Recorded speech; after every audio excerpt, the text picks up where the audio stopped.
those of this station, its staff, management, or sponsors. Welcome to the Ask the Experts show with local experts in the fields of legal, health, financial, and home improvement. Enjoy being educated in such topics as personal injury law, community association law, family law, bankruptcy law, along with health show topics like pain management, men's health, and dental implants. Now, sit back and enjoy today's Ask the Experts with host Steve-O. Work as long as you're Well, healthy. welcome to our Monday show, and I'm Rhonda Hines, joined tonight by our resident expert in real estate law. How are you doing tonight? Great. How are you doing today? I'm good. So let me tell you, or let me ask you, is real estate in Florida slowing down at all? I would say absolutely not. I really have to tell you, I think it's on fire.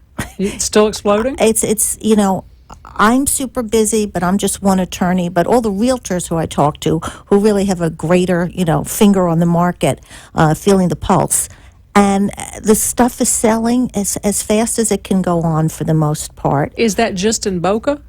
No, it's all over. It's all over. I mean, Boca is very, very strong.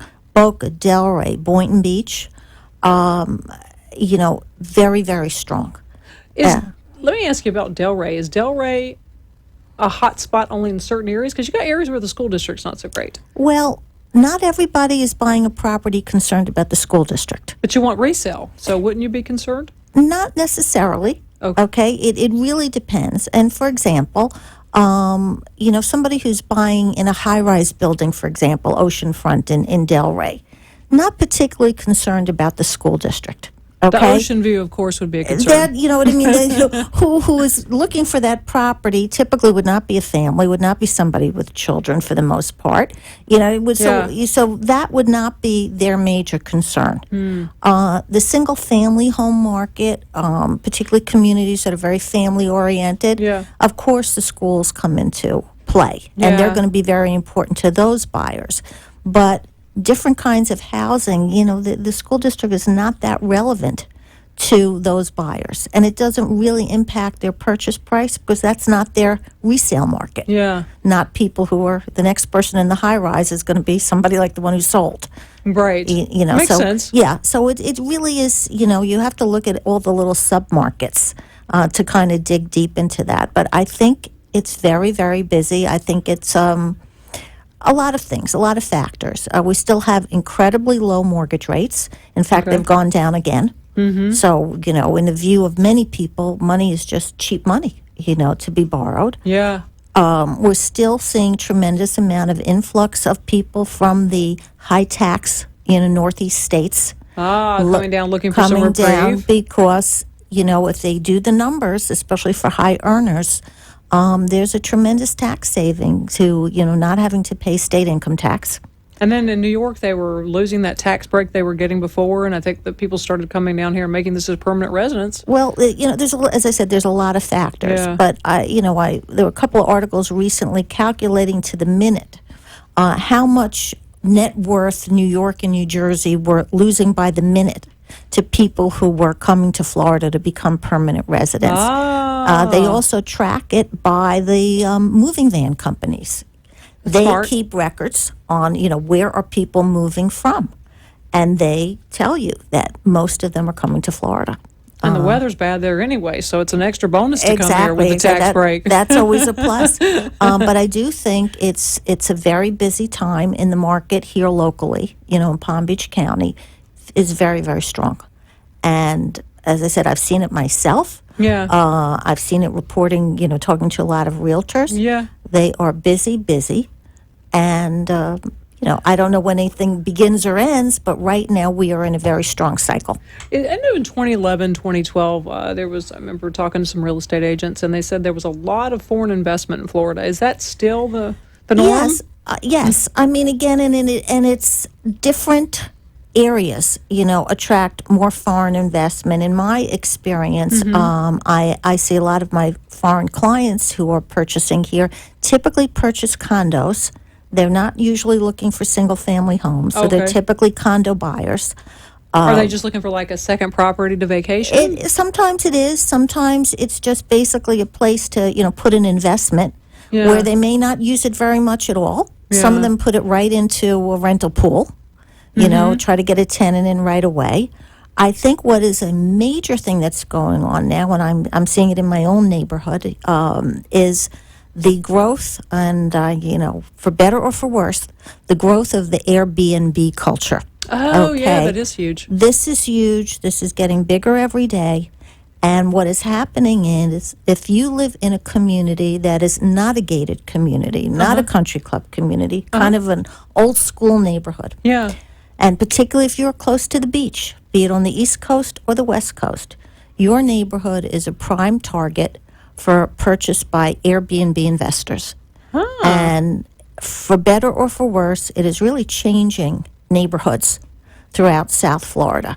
What was once a residential neighborhood is now half a residential neighborhood and half almost a hotel zone. And I could see why people would have mixed feelings yes, on that. and I think, if you're looking at it from the perspective of the investor, wow, then maybe great investment opportunity. What Yeah. they're doing, if you had a home that might rent, for argument's sake, on a long-term year rental, $2,500 to $3,000 a month. Well, if that's done as an Airbnb where they're renting it by the night, that house could generate $6,000 to $8,000 a month income. Wow. Makes me want to get in that business. Well, that's what's happening. You and A lot of other a people. lot of other right? people. And this is really becoming it's a challenging issue. I see it from the business standpoint, from the investor, but as somebody who lives in one of those neighborhoods that's seeing the impact of it, is that the kind of neighborhood you want to live in? So it's a challenging issue, Yeah. and we're seeing it, as I said, throughout Florida. Not going to see it in the gated communities because they have regulations. That's where your HOA and condo associations come in. And the strength of them is a good thing. Yeah.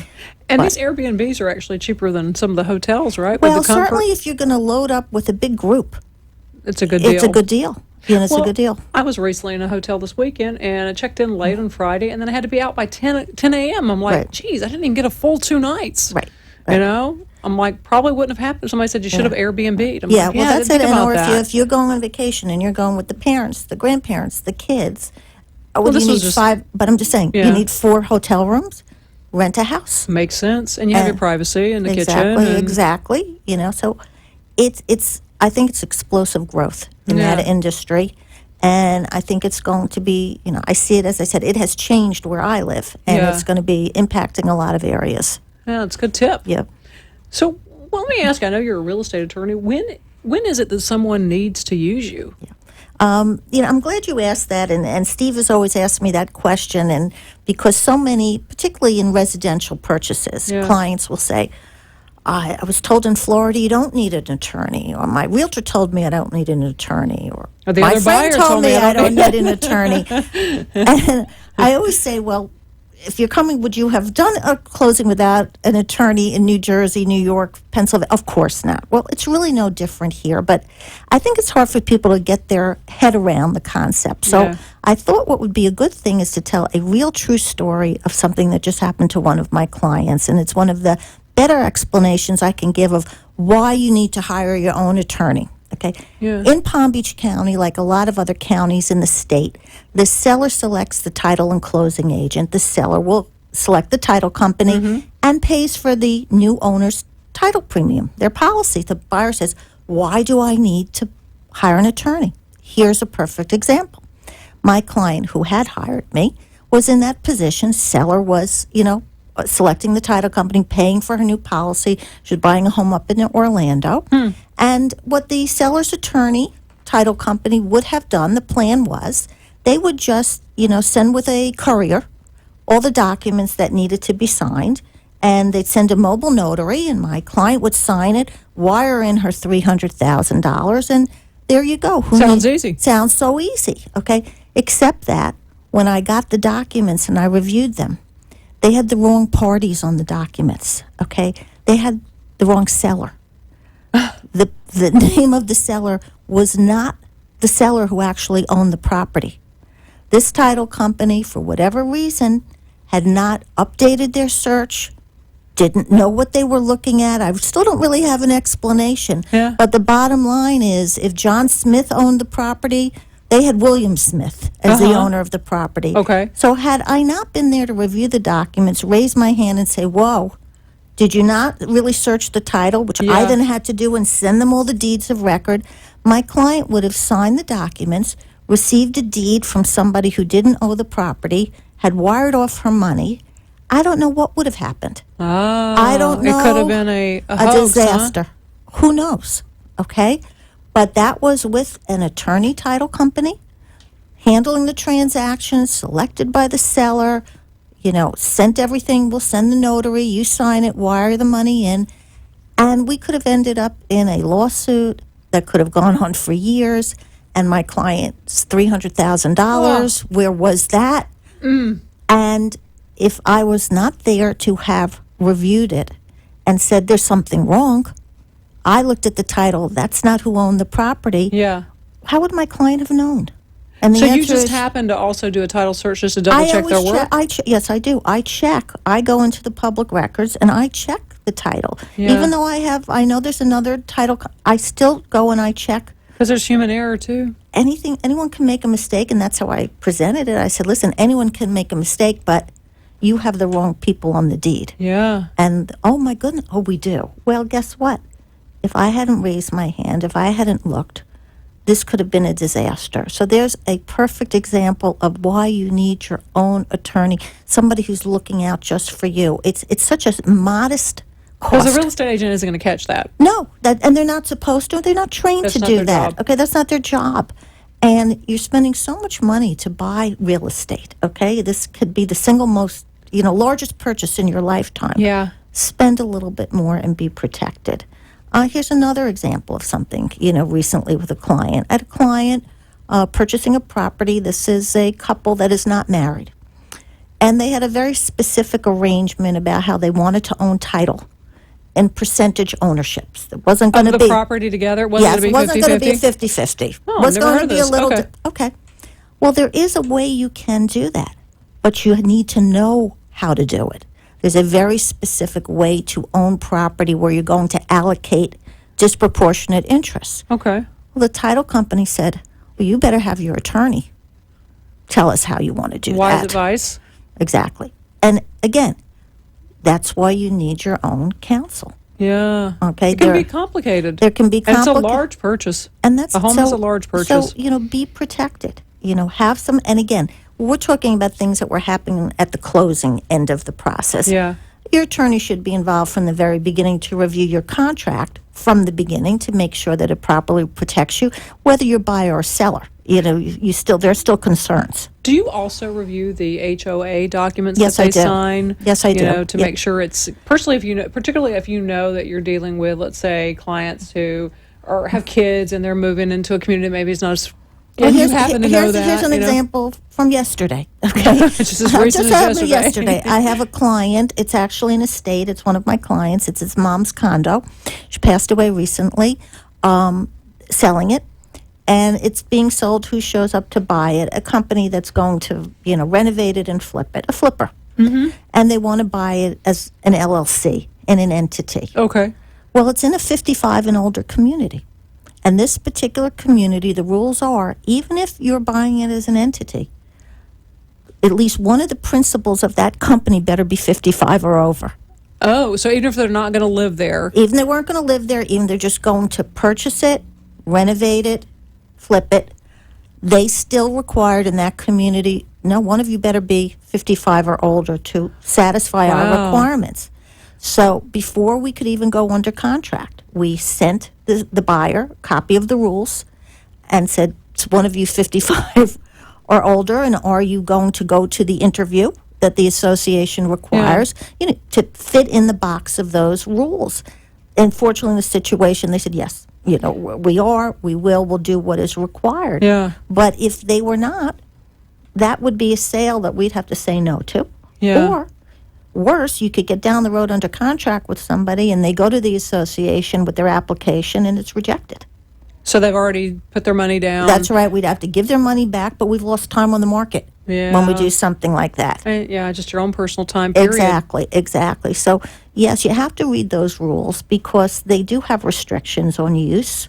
And you may miss something because God knows it's a lot of legal term. Exactly. And, legal stuff. And there's, certain things you look out for that are kind of the hot button issues in those rules. If you know you've got a dog that's not potty trained. Or your dog's too big, which I have found. My husband and I have looked at certain communities to live in. Our dogs are just too big. Oh. Okay, Yeah. in communities, some of the, 55 and older communities, there's a 20-pound dog restriction, there's a 50-pound dog restriction, Okay. there's a no pet restriction. Well, when you have two big dogs, you're out. You're out. It We're limits your choices, huh? Exactly. We're just not a fit. But you need to know that. Yeah. Okay, those are things that you need to find out up front before you waste your time and energy on a deal that's never going to make it to the finish line. Give folks your phone number and your website. 561-443-7124, and my website is mwfloridalaw.com. We're going to be back after this short commercial break, and we're going to continue to talk about why you need a real estate attorney.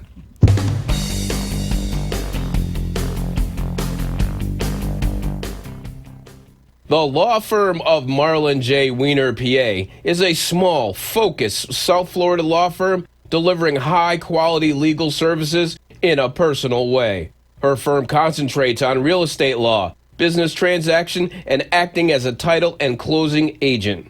Attorney Wiener combines over 30 years of solid real estate and business law expertise with understanding and compassion for her clients' needs. Attorney Marlin Wiener works with homeowners and local and foreign real estate investors who are buying and selling Florida real estate. She assists with deed transfers, residential and commercial sales and leases, title insurance, first-time home buying, and loan closings. Whether you are buying or selling residential or commercial real estate, you need sound legal advice. The law office of Marlin J. Wiener, PA, can help. To schedule a consultation, please call 561-443-7124. And we are back with Marlin Wiener. Marlin, we left off talking about nightmare stories of why you definitely want to have an attorney who's got your back. Right. What happens? What's the process when you're buying a new home? Like, how does that affect your taxes? Well, I think you're talking about real estate taxes on the property, and this is also very interesting, and it comes up all the time because inevitably, I would say 99% of transactions, your taxes are going to go up next year, your real estate taxes, because you're buying from somebody who bought the property at X, and you're paying Y. And we appraise properties every year for real estate tax purposes in Florida. So at some point, the property appraiser is going to look at your transaction. They're going to see that the property's been sold. They're going to see the purchase price because we pay what's called documentary stamps tax or transfer tax based on the purchase price. And they will see, for argument's sake, you bought the property from a seller who paid $400,000 for it 3 years ago, and you're paying $500,000. Okay? The property is sold for more Correct. than the last party bought it for. So they're raising your taxes. Generally, it will go up. It may not be exactly on the amount you paid. It's still looking at fair market value. So the property appraiser will be looking at, the comparable sales in the area. But you can generally assume your taxes are going to go up. And How much on average? I know it's hard. It depends on the market. It's basically just the formula, whatever is the millage calculation. And most of the property appraisers, and they're very helpful this way, they actually have a calculator right on the property appraiser's website. So if you plug in the information, the address, basically, of the property, you'll come up on a screen that says, what's your new purchase price? Calculate taxes, you push the button, and there it is. And you will see, based on the current budget, the current millage, what the estimate is where your taxes are going to go. And so, so you can use that formula to calculate yourself, just so you have an idea of what you're going to be paying. Exactly. And if you're not even under contract yet, but you're looking at a particular property at a certain price point, you can go on the property appraiser's website, pull up that address, pop in, potential sales price, and it will generate for you, what the estimated taxes will be and what they will be if you're going to go for homestead, which does give you a reduction. So you can have a fairly good idea, you know what I mean, what it is. of what it will be. But it's a shock to some clients because they see the tax bill as it is. It's always in the disclosure, the information about the property, and they sometimes forget or don't understand that, well, that's nice, but that's not necessarily what my taxes will be next year. Mine are going up. Yeah, and you want to have an idea of everything. And it Insurance. can be significant. You know, your taxes, have a closing we did today. We're based on the purchase price. Again, where the property appraiser goes when they do the estimate in August, we wait to see. But based on just using the calculator on the website, that person's taxes are going to go up about $3,000-$4,000 a year. That That's is a not good- small change. It's not small change, Okay. particularly when you're putting down a large down payment on a home. Exactly. So it is something that, and since we pay taxes in arrears, the new bill's not coming out till November. So you're not going to know, where you're at till the end of the year. So the laws change in November. Not the law, but the value. The valuation is established. August, we get what's called the trim notice, which is the estimate, what the property appraiser is estimating the taxes will be, in this case for 2020, since we do it in arrears. And by November, the actual bill is sent out. And that's when you'll know. And that's when you'll know for sure. You mentioned homestead a second ago. Yeah. If you're divorcing, does your homestead follow both parties? How does that It's work? usually part of the divorce settlement. Who can, basically what you're talking about is, I think, the portability to take the homestead and port it Yeah, how does to a that new work? property. Okay. First of all, with a divorce, the parties actually have to agree how that will be handled. Okay. Let's assume, it's determined the wife is going to get the whole, just to take one party, is going to Yeah. take the whole portability. And so what happens is, it's an algorithm, okay, in each county. Most of them also have a portability calculator, also on the property Yeah. appraiser's website. And basically what it is to give you some advantage when you're buying a new property, to get some benefit that you've had homestead on your former property. And there's a formula that will give you generally some benefit when you're buying a new property, will reduce your taxes. Okay, So it means you've had a place before, you're you've buying had another a homestead, place. and you're going to get some benefit from porting, taking that homestead basis that you had in your old property, and they apply it in a formula with, the value of the new property, and there's generally a savings. Why can't both parties just have their own or split You it? can't get or- 100%. So you might be able, I don't know, it's possible to do a sharing, I think, but you can't both port 100%. You Okay. understand? But It would be like porting two properties, And but it's you only only one- owned one one. property. You only owned one. And you must do this within 2 years of the sale of the property. Okay. So If within 2 not, years. you've lost the opportunity to do a porting. So you have to have bought something else within 2 years in Of order the to port sale, it. exactly, of the sale of property one. You have to buy property two within 2 years. It's a complicated business, It's isn't complicated, but if you can fit in the box, it? Yeah. there are some savings. Again, it's not going to bring your tax bill down to zero. Right. But there can be some, and it's worth running the calculator. I mean, it costs nothing to do the calculation and see if it's a benefit. And then if you are in the position when you submit your application for homestead exemption, you submit your application for portability at the same time. So at this, you do a homestead application, and do then you also yes, at the same Okay. time you're submitting your homestead exemption application, you submit the portability application, which is basically just giving the identifying information about the old property. And this is something you as a real estate attorney can advise, right? absolutely, and I do Because this. there's so and many different facets yeah, to I it. run these numbers with clients all the time. To Yeah. look at portability and make sure we do it in the time frame and we get our forms in on time. And I've never had anybody have a problem, Yeah. with it. But it's just making sure that you give the property appraiser all the information, that they need to do it. Yeah, that's great. Yeah, but it can help. What about deposits? How much do people have to put down when they're purchasing that new home? Always a good question. I mean, the realtors will tell you that a 10% down, deposit, escrow deposit is standard. It's standard but negotiable. Everything's negotiable, Everything's right? yes, everything's negotiable, and the deposit certainly is one area where A lot of times, some sellers are steadfast. I want a 10% deposit, or I'm not talking to that buyer. And others will say, understand, maybe somebody doesn't have that much cash. It's tied up in the property they're selling. Okay. So that they'll negotiate. And, what I like to do generally is have a small deposit when you sign the contract prior to your inspection. Do you say 5% small, or how Could small? be even 2%? Sometimes it would just go with a number, like say $5,000 Okay, or okay. $2,500. You can go with a number, and whatever the buyer's going to propose as their full deposit, that second deposit be due when we've gotten through our inspection. Because if you go through an inspection and you decide, you know what, I've kicked the tires and I don't want this place, Yeah. why should you have put up the rest of the deposit? Yeah. So we time that second deposit to With a be clean due inspection. the day after the end of the inspection period. And do you recommend inspectors for Oh, them? well, I'll give them a list. And again, I cannot recommend anyone saying he's the best, he's the worst, he's in between. But what I will do is I do provide names of inspectors that my clients have used and been pleased with. Okay. And that I have seen the inspection reports and felt that they were comprehensive. Right. That they've taken their time. They did a and thorough that, job. Exactly, and that we got a thorough job. So I have about 3-4 names, of inspectors that I provide. The realtors also have their list. I always tell them to, get some quotes.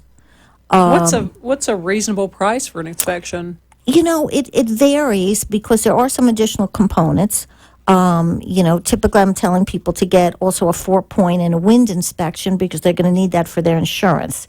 Some inspectors include that in their price. Some it's an add-on. Yeah. What's but the 4-point inspection? The 4-point is for hurricane protection. And if you pass your 4-point inspection, meaning all your roof meets the standards and all of your openings are hurricane secured, then you will pay less on your homeowner's insurance. Yeah.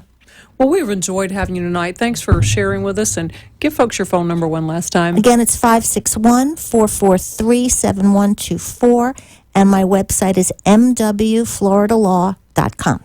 And we'll be back with more Ask the Expert after this commercial break.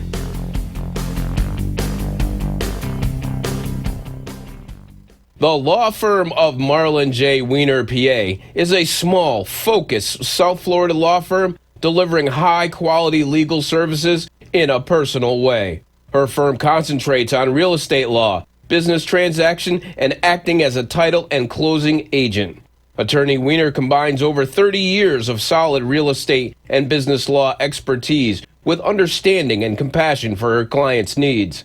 Attorney Marlin Weiner works with homeowners and local and foreign real estate investors who are buying and selling Florida real estate. She assists with deed transfers, residential and commercial sales and leases, title insurance, first-time home buying, and loan closings. Whether you are buying or selling residential or commercial real estate, you need sound legal advice. The law office of Marlin J. Weiner, PA, can help. To schedule a consultation, please call 561-443-7124.